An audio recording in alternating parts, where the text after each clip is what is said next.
नवी अर्थक्रांती प्रस्तुत गाव छोटं पण काम लय मोठं या सिरीजच्या आजच्या भागात आपण अशा एका गावाची सफर करणार आहोत ज्याला महाराष्ट्राची चांदीची पंढरी म्हटलं जातं।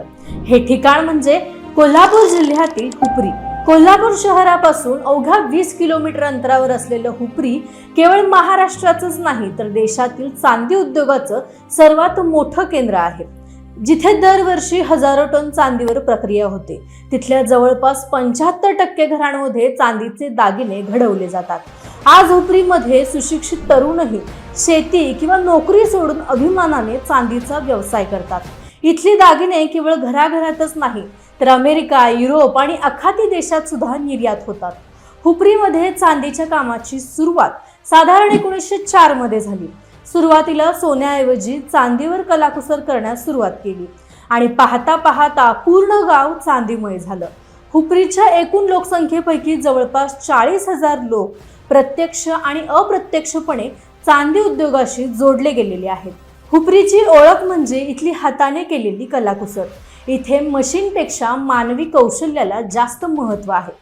हुपरीमध्ये अशा काही डिझाईन्स आहेत ज्या जगात इतर कुठेही बनवता येत नाहीत। हुपरी हे एकमेव ठिकाण आहे जिथं बिन टाक्याचे चांदीचे घुंगरू तयार केले जातात।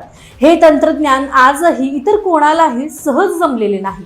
मुंग्यांची माळ, साखळी, रुली, तोडा अशा शेकडो प्रकारची पैंजणं इथे बनवली जातात। इथल्या कारागिरांनी चांदीला सोन्याहून अधिक महत्त्व मिळवून दिले।